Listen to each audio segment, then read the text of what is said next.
Hello guys, welcome back. Myself Ramdikari, and today we are going to start a new chapter, a new journey of किसका P block elements. ठीक है, start कर देते हैं P block elements. क्या है sir ये 11th भी पीछा नहीं छोड़ा था इन्होंने. रिएक्शन इतनी सारी थी, क्या क्या हो रहा था, कुछ नहीं बेटा. बहुत इंटरेस्ट के साथ, बहुत ही सिंपल तरीके से एक एक वर्ड का, एक लाइन का आपको मीनिंग मिलेगा. ठीक है, इसलिए घबराने की जरूरत नहीं. बट एक रिक्वेस्ट जरूर है कि जो पी ब्लॉक के एलिमेंट्स है ना, वो आप थोड़ा सा याद कर लेना. मैं आज थोड़ा सा ट्रिक दे देता हूं. याद रहे बहुत अच्छा, ना रहे तो कर लेना. चॉइस नहीं है, करना पड़ेगा. ठीक है, तो बेटा 13 जिन लोगों को पता है they can skip the video. थोड़ी सी 15 16 क्योंकि टाइम वेस्ट नहीं करना. जिन लोगों को पता है वो कर. टाइम बहुत ही कीमती है. 13 ग्रुप में होते हैं बैंगन, आलू, गाजर, थैलम. ठीक है, boron, aluminium, gallium, indium, thallium. 14 में होते हैं कहें सीताजी, सुने प्रभु, कुछ भी करो. ठीक है, कहें सीताजी, सुने प्रभु. Carbon, silicon, germanium. S N होता है? स्ट्रोंशियम, नालायक. और 10 होता है बेटा लेड. ठीक है ना. 15 एंड न्यूज़पेपर, आज सब दिखा. ये एंटीमनी होता है. देखो, nitrogen, phosphorus, arsenic, antimony, bismuth. ठीक है ना. तो ये हमारे पास आते हैं. इसका 51 होता है नंबर, इसका 50 होता है. ठीक है ना. एटॉमिक नंबर उसकी इतने की जरूरत नहीं है आपको. 16 की बात करें तो ऑक्सीजन, सल्फर, सेलेनियम, टाइटेनियम और पोलोनियम. ओल्ड स्टाइल से टीपो. और फिर कल बाहर आई aunty. Fluorine, chlorine, bromine, iodine, astatine. और 18 में क्या आता है? हीलियम. हीलियम ऊपर होता है थोड़ा सा. Helium, neon, argon, krypton, xenon और रेडॉन. ठीक है, इतने हमारे पास याद रखने हैं आपको. बस एक एक दिन में कर लेना, कोई दिक्कत वाली बात नहीं. 5 मिनट में कर लो यार, कोई बड़ी बात नहीं है. अधिकतर को तो याद भी होंगे. ये था. तो बेटा इनकी केमिस्ट्री तो हम लोग पढ़ चुके हैं क्लास 11th में. क्या एनसीईआरटी कहती है ना ये लाइन बोलती है कि भाई 13 और 14 ग्रुप आप क्लास 11 में पढ़ चुके होगे. मैं क्या करूं? ऐसा मानती हैं तो इनको तो अभी हम लोग हटा देते हैं. तो आप लोगों को जो पढ़नी है पी ब्लॉक में, ये पढ़ना है बेटा. 15 ग्रुप से स्टार्ट करेंगे हम लोग. सिर्फ 4 ही तो ग्रुप है सर, बस 4 और इतना बड़ा चैप्टर बना रखा है. सिंपल है. कॉन्सेप्ट के साथ पढ़ेंगे बेटा अपन लोग. तो बेटे जो पी ब्लॉक एलिमेंट हम लोगों ने शुरू किए हैं NPASSBBA, nitrogen, phosphorus, arsenic, antimony, bismuth. ठीक है, इसको अगर हम लोग पहले तो 15th ग्रुप को हम लोग क्या कहते हैं? पता है? कुछ आइडिया है? नहीं, कहते हैं निकोजन्स. क्या कहते हैं? Pnicogens. 15th group are known as pnicogens. ठीक है, क्यों कहा जाता है निकोजन्स? लिख देना. Because they create suffocation. Suffocation create करते हैं. Because they create suffocation. बेटा याद रखो, जितनी भी केमिस्ट्री में डाइवर्सिटी है, उसका पूरा श्रेय जाता है पी ब्लॉक के एलिमेंट को. सबसे रिलेट कर जाते हैं. So diversity in the hallmark of chemistry is due to P block element. वो था ना एक लाइन मूवी में था, कहता है अगर किसी को इस काबिल बनाया है तो उसका श्रेय जाता है. तो ऐसे ही अगर केमिस्ट्री की रिएक्शन है तो पूरा श्रेय जाता है पी ब्लॉक एलिमेंट को. कैसे? वो तो हम लोग देखेंगे. उससे पहले अगर हम लोग बात करते हैं बेटा, तो इसमें सबसे पहले नाइट्रोजन आता है, फिर फास्फोरस आता है. तो नाइट्रोजन तो हम लोग पढ़ते ही हैं बेटे. 78% इन द अर्थ की क्रस्ट पे होता है. अर्थ की क्रस्ट पे होता है. और ये 2 फॉर्म में होता है. कौन कौन सी? एक तो होता है NaNO3 और एक होता है KNO3. इसको कहते हैं चिले सॉल्ट पेटर. और इसको बोलते हैं इंडियन सॉल्ट पेटर. चेक कर लेना, वैसे तो यही है ना. और इसके अलावा बेटा नाइट्रोजन अर्थ क्रस्ट में तो इस फॉर्म में मिलता है ना, नाइट्रेट्स की फॉर्म में, जो मेजरली इस फॉर्म में आते हैं।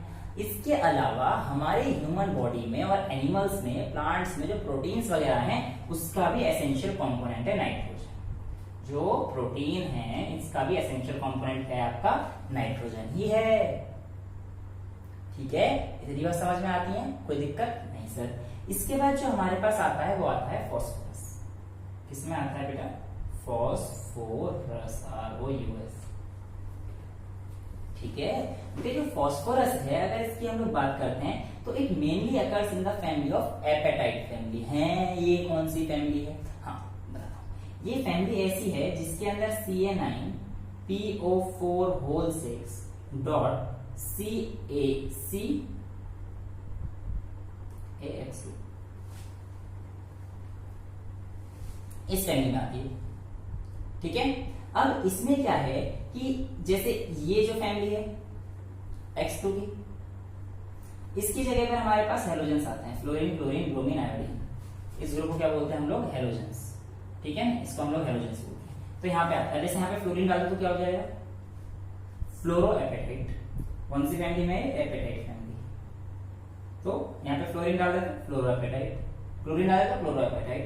जो फ्लोरोएपेटाइट है, मैं यहाँ पे CaF2 लिख दूं तो ये फ्लोरोएपेटाइट हो जाएगा। और ये मेजर कॉन्स्टिट्यूएंट्स है जो आपके पत्थर के सनम है ना, तो ये जो मेजर रॉक है ना, तो वही पत्थर जो है उसका मेजर कंपोनेंट क्या होता है? फ्लोरोएपेटाइट। ठीक है ना, गाना बड़ा मस्त है, पत्थर के सनम अरे हमने। अब क्या करें, गाना इतना ही आता है भाई, गाना तो बिल्कुल पता नहीं, ऐसे गाता हूँ है। आगे चलते हैं तो क्या बचते हैं इसमें?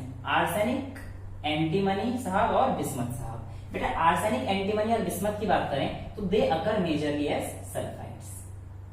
सल्फाइड्स की फॉर्म में हमें मिलते हैं।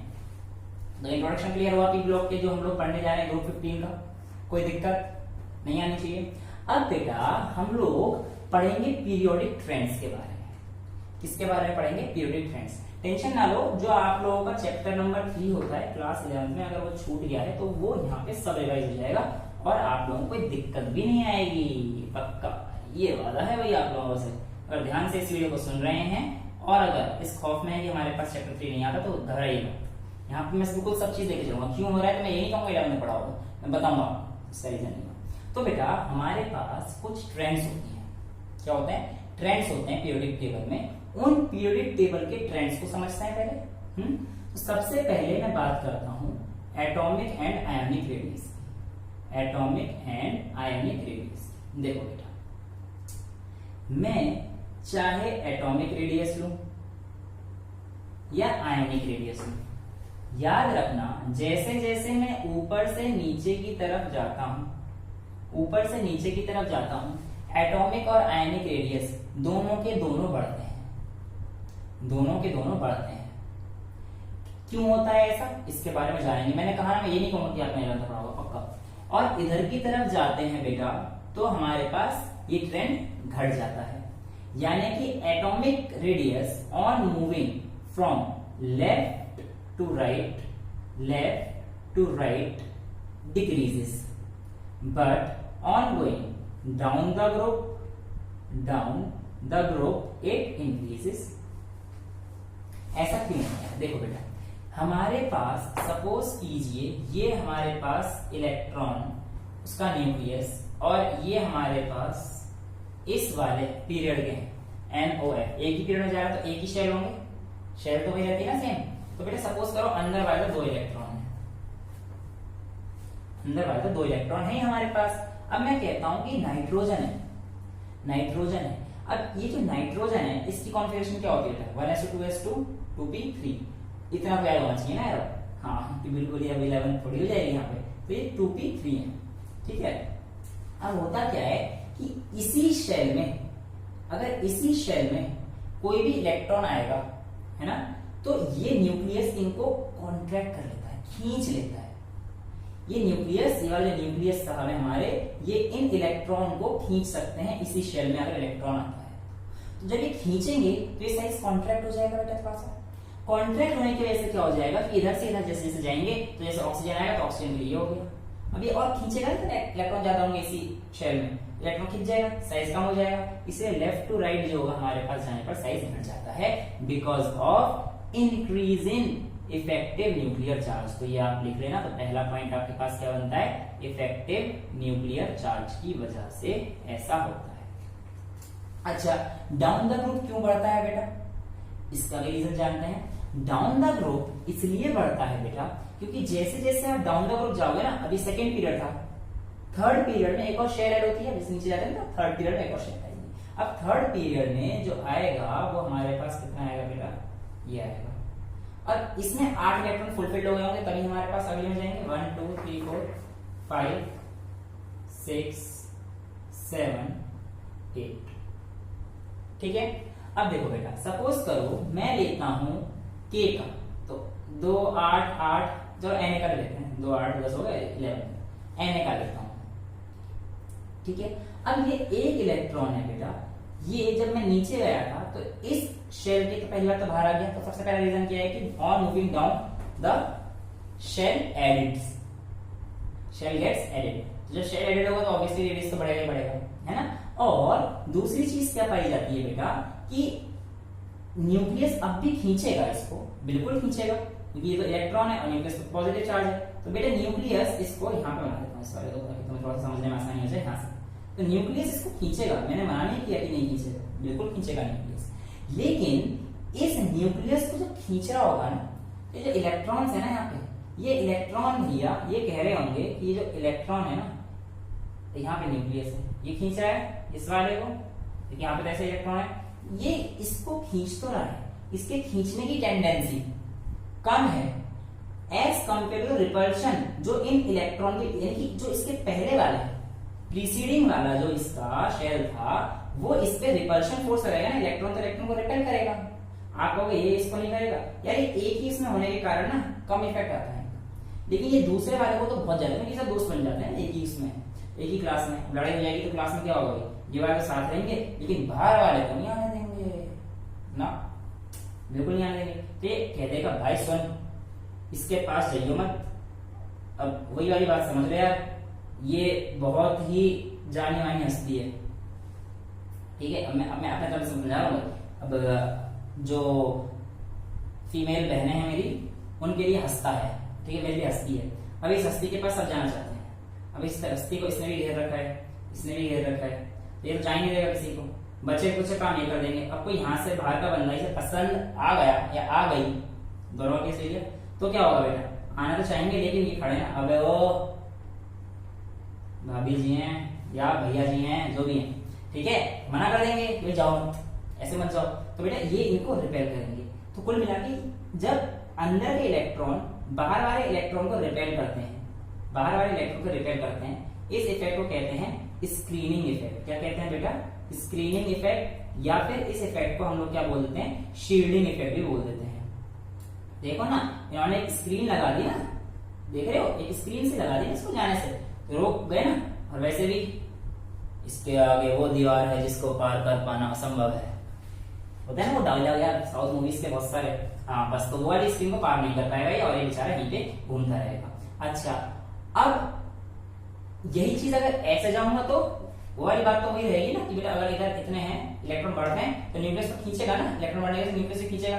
तो अगर मैं इस तरफ जाऊंगा, जैसे कि Na हो गया, Na के बाद क्या आएगा, इस तरफ जाऊंगा तो Mg, तो Mg में 2 इलेक्ट्रॉन हो गए, तो बेटा अक्रॉस द पीरियड गया, तो अभी ये दोनों इलेक्ट्रॉन को न्यूक्लियस तो खींच रहा है ना, ज्यादा इलेक्ट्रॉन हो गए एक ही पीरियड में, तो इलेक्ट्रॉन तो खींचेगा, इससे साइज क्या हो जाएगा, कम हो जाएगा अक्रॉस द पीरियड, और डाउन द ग्रुप बढ़ जाएगा।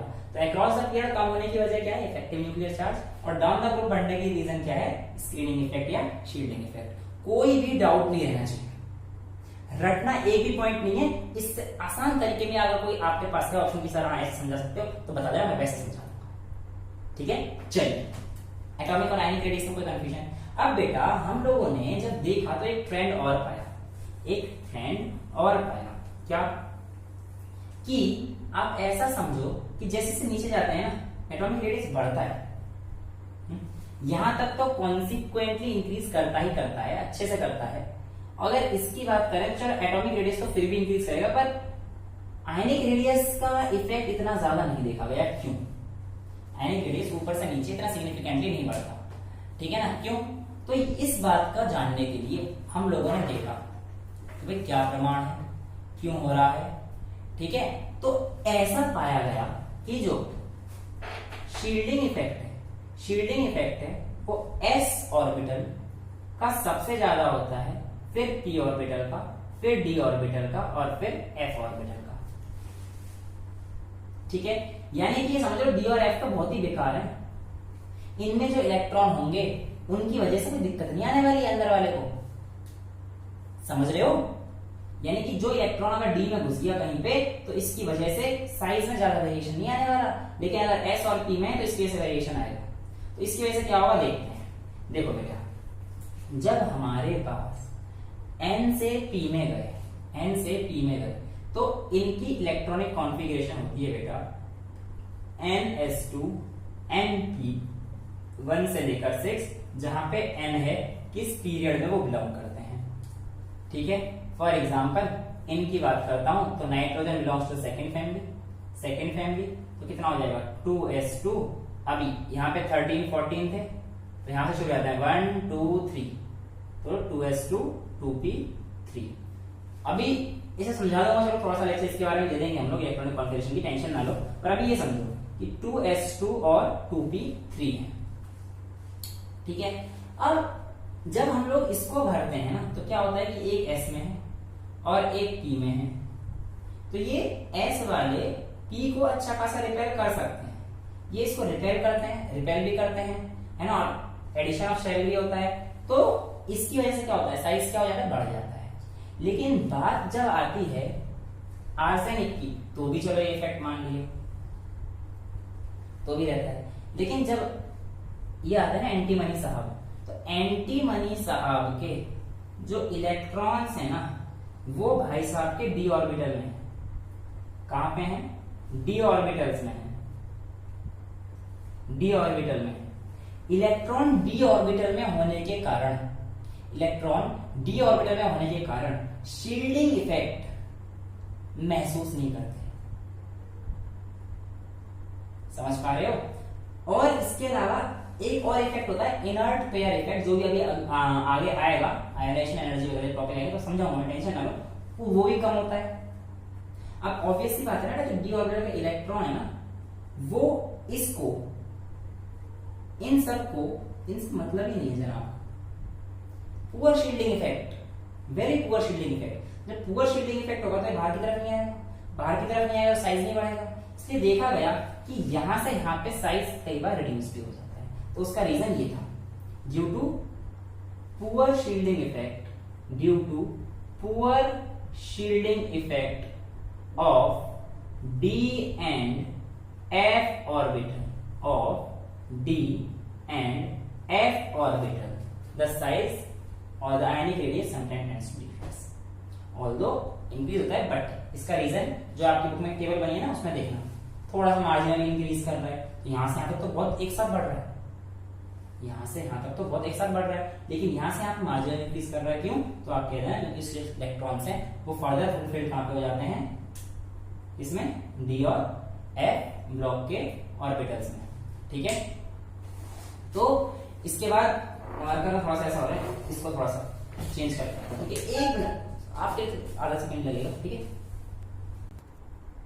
ठीक है बेटा। इतना समझ में आता है poor shielding effect of D and F क्या होता था। तो हमारे पास यहां से यहां तक तो इंक्रीज करता है, यहां से यहां तक मार्जिनली इंक्रीज करता है, ठीक है ना।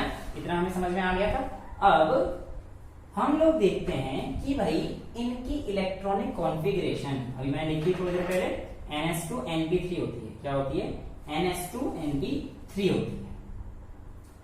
अभी इलेक्ट्रॉनिक कॉन्फ़िगरेशन जब NS2 NP3 होती है बेटा, तो आप एक चीज ध्यान से सुनना, देखो शेयर हैबिट ऑफ, तो आपको समझ में आएगा होगा। देखो इससे पहले वालों की क्या रहेगी, NS2 NP2।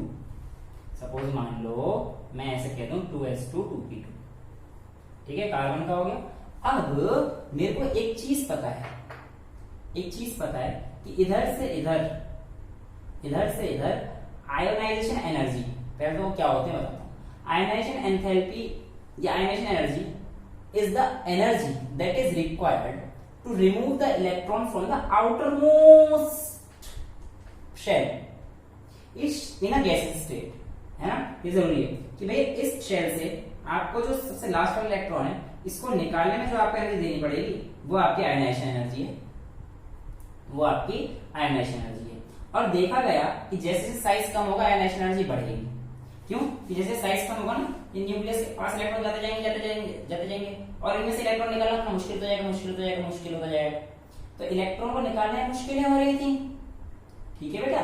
तो इसका मतलब जितना साइज छोटा हो रहा है उतनी आयनाइजेशन एनर्जी बढ़ रही है, ठीक है। तो ये कार्बन का हो गया। अब इसके बाद क्या है, 2s2 आया। इसके बाद आता है, ऐसे लिख देते हैं इसको ना समझने के लिए, 2s2 आ गया। और उसके बाद क्या है, 2s2 आ गया। तो 2s2 आ गया, इसका मतलब क्या होगा बेटा, हमें तो यही बताया ना मैंने भी आपको कि बेटा इधर से इधर, यानी कि जब ये अक्रॉस द पीरियड है इसको ऐसे देख लेना है, वो जगह नहीं थी तो मैंने ऐसे लिख दिया।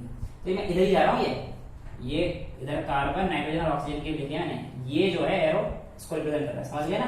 क्या डाउन बनाया, डाउन नहीं बनाया मैंने, ऐसे बनाया। ये कार्बन का है, ये नाइट्रोजन का है और ये ऑक्सीजन का, ऐसे कर देना बोर्ड को, फिर देख लेना चाहो। हाँ बिल्कुल जो है ऐसे हो रहा है, तो तुम तो चलो देखो। तो बेटा मैंने क्या, मेरे अकॉर्डिंग तो आयनाइजेशन एनर्जी इसकी ज्यादा होनी चाहिए ना, क्योंकि अक्रॉस द पीरियड तो साइज छोटा हो जाएगा और आयनाइजेशन एंथैल्पी इंक्रीज करनी चाहिए। लेकिन ऐसा नहीं होता है, एक छोटा सा बदलाव आता है। वो क्यों आता है बेटा, क्योंकि हमारे पास जो आयनाइजेशन एंथैल्पी है वो कहती है कि अगर कोई चीज मेरे को फुलफिल्ड या हाफ फिल्ड दिखती है, क्या दिखती है, फुल्ली फिल्ड हो या हाफ फिल्ड हो। अब सर ये फुल फिल्ड और हाफ फिल्ड का क्या मतलब है, घबराओ नहीं, सब समझाऊंगा।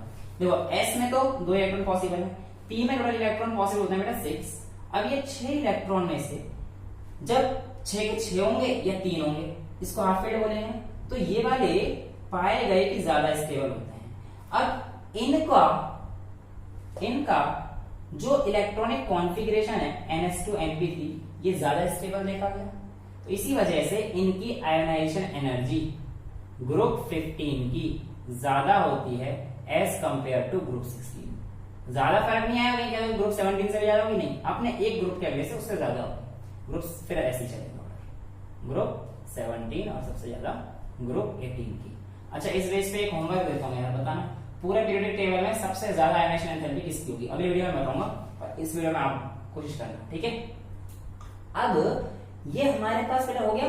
अच्छा इसके बाद क्या आता है हमारे पास, आयनाइजेशन एंथैल्पी की हम लोग बात कर रहे थे। आयनाइजेशन एंथैल्पी डेफिनेशन हो गई। Ionisation enthalpy across the period अगर इंक्रीज हो रही है तो डाउन द पीरियड घटती है, डिक्रीज होती है डाउन द पीरियड। क्यों? इसके पीछे का रीजन सुन लो, इसके पीछे का रीजन सुन लो। ऐसा इसलिए होता है क्योंकि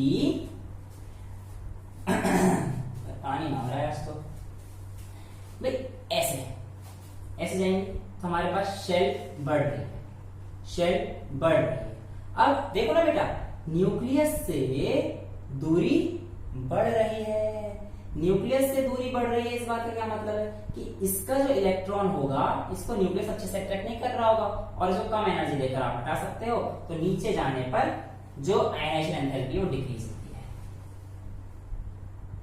ओके समझ में आता है इतना। अगर बेटा मेटेलिक कैरेक्टर की बात करें तो ऊपर से नीचे जाने पर मेटेलिक कैरेक्टर बढ़ता है और लेफ्ट टू राइट जाने पर मेटेलिक कैरेक्टर घटता है। यहां से ये दोनों तो नॉन मेटल है, ये बेचारा मेटेलॉइड है और ये दोनों मेटल है, ये तो टिपिकल मेटल है, बिस्मथ तो टिपिकल मेटल ही है। तो बेटा ऊपर से नीचे एक मेटेलिक कैरेक्टर क्या होता है, दे इंक्रीजेस। अच्छा तो हमारे पास आयनाइजेशन एंथैल्पी समझ में आती है। अब मेरे को एक चीज बताना फटाफट से, तो ये मेरे को आपको दिख गया ना कि फुल फिल्ड और हाफ फिल्ड ज्यादा स्टेबल है। तो अगर मैं आपसे कह दूं कि कार्बन नाइट्रोजन और ऑक्सीजन में से कौन ज्यादा स्टेबल है, तो आप कह देना नाइट्रोजन, देन ऑक्सीजन और सबसे कम कार्बन। यानी कि आप ऑर्डर लिख सकते हो NC और O। समझ में आ गया? ठीक है। अब बेटा मैं आपसे अगर पूछता हूं कि सक्सेसिव आयनाइजेशन एंथैल्पीज क्या होती हैं, तो आप ध्यान रखना सक्सेसिव का मतलब लगातार। लगातार से आपका क्या मतलब है ये सुन लो बेटा। लगातार से मेरा मतलब है कि एक के बाद एक उसी एलिमेंट का आप इलेक्ट्रॉन निकाल रहे हो। Let me take an example of nitrogen. Nitrogen का 1s2 2s2 2p3, ये होता है इलेक्ट्रॉनिक कॉन्फ़िगरेशन। समझ में आता है? अब ऑक्सीजन का 1s2 2s2 2p4 होता है, यही तो होता है ना हमारे पास। अब बेटा जब मैं एक इलेक्ट्रॉन के लिए हीट दूंगा, एक इलेक्ट्रॉन को निकालने के लिए हीट दूंगा, एनर्जी सप्लाई करूंगा, तो याद रखना क्या कि इसमें बहुत ज्यादा एनर्जी देनी पड़ेगी। ये हाफ फील्ड है, ये हाफ फील्ड है, तो बेटा इसका आयोनाइजेशन एनर्जी, इसकी आयोनाइजेशन एनर्जी क्या हो जाएगी? फर्स्ट, वो बहुत ज्यादा है। Ionisation energy first of nitrogen is far greater than compare to oxygen.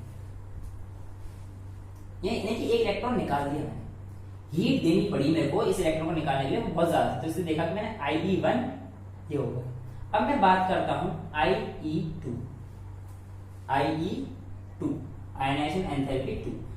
मतलब आप एक इलेक्ट्रॉन निकाल चुके हो और दूसरा इलेक्ट्रॉन निकालने जा रहे हो, तब क्या होगा? तो आप कहना कि जैसे ही एक इलेक्ट्रॉन निकाल लेंगे तो यहां पे 2p2 हो जाएगा और यहां पे 2p3 हो जाएगा। तो ये हाफ फील्ड हो गया, क्योंकि अभी हाफ फील्ड में आ गया। तो आयोनाइजेशन एनर्जी 2 ऑक्सीजन की ज्यादा होती है as compare to nitrogen. Simple, समझ में आता है? कोई दिक्कत नहीं? ठीक है, तो इस बेस पे आप मेरे को एक छोटा सा चीज बता दो बस, कि अगर भाई आपके पास एक N है, एक N नेगेटिव है और एक N पॉजिटिव है ना। नेगेटिव का मतलब इलेक्ट्रॉन लेना, पॉजिटिव का मतलब इलेक्ट्रॉन देना, ये बात तो आपको पता है। तो इनमें से नहीं, ऐसे ही नहीं, आप एक काम करो, N पॉजिटिव और N2 पॉजिटिव, वो बड़ा केस हो जाएगा, थोड़ा सा बाद में समझ में आएगा। तो N पॉजिटिव और N2 पॉजिटिव, इनमें से बताओ इलेक्ट्रॉन सक्सेसिव आयनाइजेशन एंथैल्पी या आयनाइजेशन एंथैल्पी किसकी ज्यादा होगी? आयनाइजेशन एंथैल्पी किसकी ज्यादा होगी? तो सर आयनाइजेशन एंथैल्पी जो ज्यादा होगी, इसकी अगर हम लोग बात करें, अच्छा इसकी तो आयनाइजेशन एंथैल्पी तो समझ में आ गई ना क्यों ज्यादा है। अब मैं इसकी बात करूं तो आयनाइजेशन एंथैल्पी देखो, N के केस में कितना होगा? 1s2 2s2 2p3, N2 के प्लस में कितना हो जाएगा? 1s2 2s2 2p2, है ना। तो ये IE1 है, ये IE2 हो गई, तो IE3 हो गई, IE3 क्या हो गई? जल्दी जल्दी बोलो। 1s2 2s2 2p, नहीं ये तो IE कहाँ हुई? ये IE1 है बेटा, IE1 तो ये हुई, IE2 ये हुई, ये तो नॉर्मल कंडीशन है, तो ग्राउंड स्टेट है ना। और IE3 में क्या हो जाएगा बेटा? 1s2 2s2 खत्म, क्योंकि 0 हो जाएगा तो हमारे पास यहाँ पे आ जाएगा। अब देखो बेटा ध्यान से, इनमें से किसकी आयनाइजेशन एनर्जी ज्यादा है? आपको अगर मैं ऑर्डर दे देता हूं कि N सबसे ज्यादा है, followed by N2 positive, followed by N positive, यानी N positive followed by N2 positive, पहला ऑप्शन फर्स्ट। सेकेंड ऑप्शन में देता हूं बेटा आप लोगों को N पॉजिटिव या N2 पॉजिटिव, ये बड़ा है, फिर ये है और फिर ये है। सर लिखो मत, वैसे तो हमें आंसर मिल गया है, हाँ मुझे पता है, पर फिर भी मैं एक ऑप्शन और दे देता हूँ कि N पॉजिटिव इसकी ज्यादा होगी N2 पॉजिटिव की, फिर N की, और चौथा ऑप्शन दे देता हूँ N2 पॉजिटिव की, इसकी ज्यादा होगी N पॉजिटिव से, और फिर N की। तो most of the students will answer ये वाला। नहीं सर ये वाला क्यों करेंगे? क्यों? यही है ना? हाँ सर यही होनी चाहिए, क्योंकि इसमें तो 3 इलेक्ट्रॉन थे, है ना, इसको निकालना पहले वाले को ज्यादा एनर्जी देनी पड़ेगी। बेटा आप बिल्कुल सही हो, लेकिन नहीं, जब आप एक ही एलिमेंट को निकालते हो तो याद, एक ही एलिमेंट से इलेक्ट्रॉन निकालते हो, उस आयनाइजेशन एंथैल्पी को हम लोग कहते हैं सक्सेसिव आयनाइजेशन एंथैल्पी। यार ऑब्वियस सी बात बताओ ना, नाइट्रोजन तो नाइट्रोजन ही है ना, इसके तो यहां पर 3 इलेक्ट्रॉन थे, अब यहाँ पे तो न्यूक्लियस उसी फोर्स से अट्रैक्ट कर रहा है इन 3 को, मान लिया मैंने, ये तो नाइट्रोजन ही है ना सिर्फ, मैं किसी और एलिमेंट थोड़ी कंपेयर कर रहा हूँ, नाइट्रोजन से ही कंपेयर कर रहा हूँ ना। तो नाइट्रोजन से कंपेयर करते जब मैंने इसका एक इलेक्ट्रॉन हटा दिया, तो इन दोनों इलेक्ट्रॉन को तो ये न्यूक्लियस और तेजी से खींचेगा ना, और तेजी से खींचेगा, तो आयनाइजेशन एंथैल्पी तो बढ़ जाएगी ना। तो सिमिलर एटम के केस में ये वाला ऑर्डर फॉलो नहीं होगा, सबसे ज्यादा N2 प्लस की आएगी, फिर N प्लस की आएगी और फिर N की आएगी। क्यों? क्योंकि इलेक्ट्रॉन इतना कम होता जाएगा, शील्डिंग इफेक्ट S का और खींचेगा यार, S देखो ना, ये और पास होगा न्यूक्लियस और खींचेगा, इफेक्टिव न्यूक्लियर चार्ज हो जाएगा, नॉट शील्डिंग। तो लेकिन और खींचेगा, इलेक्ट्रॉन कम होता चलेगा। तो N2 पॉजिटिव का मतलब है कि आपके पास ये देखो ना, N2 पॉजिटिव का मतलब तो ये था, अभी इससे कितने इलेक्ट्रॉन बचे, इनको तो बहुत तेजी से खींचेगा। सक्सेसिव आयनाइजेशन एंथैल्पी में हमेशा याद रखना, ionisation enthalpy 1, then ionisation enthalpy 2 and then ionisation enthalpy 3। समझ में आ रही है ऐसा क्यों हो रहा है, कोई दिक्कत? तो सक्सेसिव आयनाइजेशन एंथैल्पी में बेटा गलती मत कर देना, आंसर आपका सही ये वाला है, ये वाला गलत है। बहुत गलतियां करते हैं इस चीज पे, आप मत करना। समझ में आता है? इस केस में देख लो, जब हम लोग कराऊं क्वेश्चन, टेंशन ना ले, कॉन्सेप्ट ऐसे क्लियर होंगे हमारे, ठीक है ना। तो इस केस में तो आप कंपेयर कर सकते हो कि किस इलेक्ट्रॉन को निकालना मुश्किल है, I1 I2 कंपेयर कर सकते हो, लेकिन सक्सेसिव के केस में आप कंपेयर नहीं करोगे, सिंपल ये लॉ फॉलो करोगे। सक्सेसिव के केस में ये जो ऑर्डर है ना, ये वाला, ये डिफरेंट एलिमेंट के लिए, for the same element it is not correct. समझ में आती है आयनाइजेशन एंथैल्पी का कॉन्सेप्ट? मजा आया थोड़ा बहुत? तो जिसको पता था बहुत अच्छी बात है, जिनको नहीं पता उनको थोड़ी नॉलेज मिल गई। टेंशन नहीं लेने का भाई, अगला टॉपिक चैप्टर कहाँ होगी सर इस पे? तो यार इसकी ना वीडियोस थोड़ी सी 25 to 27 मिनट की रहेंगी, मेरी जनरली 20 मिनट की रहती है ना, तो उनको थोड़ा सा ध्यान रखना, क्योंकि ना इसमें ना कॉन्सेप्ट इतना समझाना होता है और आप आराम से देखते रहना, ठीक है। अगला जो लास्ट टॉपिक लेते हैं, चलो आज का फिर ज्यादा बड़ा हो जाएगा फिर, तो ये थोड़ी सी बड़ी बन जाएगी, क्योंकि एक तो पहली थी इस चैप्टर की, तो थोड़ा सा कॉन्सेप्ट ही बताने थे, बाकी तो हम लोग आराम से आएंगे। इलेक्ट्रोनेगेटिविटी क्या होती है? The ability to attract the shared pair of electron is defined as electronegativity of the element। किसी भी एलिमेंट की इलेक्ट्रोनेगेटिविटी बेटा उसकी टेंडेंसी कितनी तेजी से, वो कितने अच्छे से इलेक्ट्रॉन खींच सकता है। इलेक्ट्रॉन को खींचना, इसका मतलब उसके ऊपर नेगेटिव चार्ज जितना ज्यादा होगा वो अच्छे से खींचेगा। छोटे वाले की इलेक्ट्रोनेगेटिविटी इसलिए ज्यादा होती है, क्योंकि देखो ना, ये वाले जो एलिमेंट है यार, ये इलेक्ट्रॉन को अच्छे से खींचेंगे, इसका न्यूक्लियस पास में है, तो ये आराम से खींच देगा। और जितना बड़ा होगा वो दिक्कत करेगा। क्यों? क्योंकि बेटा बड़ा वाला कहां से इलेक्ट्रोनेगेटिव हो जाएगा यार, इतनी दूर पे तो है, और इसको यहां से खींचना है तो इसको ज्यादा एनर्जी लगानी पड़ेगी ना, और वो भी इन सब की शील्डिंग इफेक्ट को पार करते हुए, तो बहुत मुश्किल हो जाएगा। इसलिए electronegativity decreases going down the group, but in case of period it does not decreases, it increases, ठीक है। और डाउन द ग्रुप में तो इफेक्ट इवन ये देखा जाता है, जैसे नाइट्रोजन की बात करें तो नाइट्रोजन का 3 है ना, तो जो हमारे पास साइंटिस्ट थे मुलिकन साहब, मुलिकन स्केल पे, या पॉलिंग्स साहब, मुलिकन का था, पॉलिंग्स इलेक्ट्रोनेगेटिविटी के बेस पे हमने ले लिया था। तो पॉलिंग्स ने फ्लोरीन की सबसे ज्यादा दी थी, फिर फ्लोरीन की FO की, फिर N की, है ना, फ्लोरीन को उन्होंने 4 माना था इलेक्ट्रोनेगेटिव में, सब पढ़ेंगे टेंशन ना लो। तो हमारे पास ये बेटा वैल्यू होती है किसकी? नाइट्रोजन की। उससे नीचे जाओगे, जाते जाएंगे डिक्रीज होती जाएगी, और आर्सेनिक तक पहुंचते 2.1 हो जाएगी। समझ में रहे हो? और उसके बाद नीचे इतना जाओगे, उसका ज्यादा इफेक्ट नहीं पड़ता, ये तो लास्ट में तो ऑलमोस्ट सेम पाई जाती है इलेक्ट्रोनेगेटिविटी, इतना कम हो जाता है। तो ऊपर से नीचे इलेक्ट्रोनेगेटिविटी डिक्रीज होती है, अक्रॉस द पीरियड बढ़ती है, जिस बात से हमें ये भी अंदेशा मिल जाता है कि ऊपर से नीचे जाते वक्त मेटेलिक कैरेक्टर बढ़ जाता है और नॉन मेटेलिक कैरेक्टर घट जाता है, ऊपर से नीचे जाते हैं, ठीक है। तो ये हमारे पास इतने ट्रेंड्स होते हैं। अगली वीडियो में बेटा हम लोग इन पी ब्लॉक के एलिमेंट की क्या करेंगे? फिजिकल प्रॉपर्टीज और केमिकल प्रॉपर्टीज को देखेंगे, ठीक है। लेक्चर में मजा आया? आराम से, कोई दिक्कत नहीं हुई? कोई भी दिक्कत हो कमेंट बॉक्स में डाल दो। Till then bye bye, take care, thank you so much.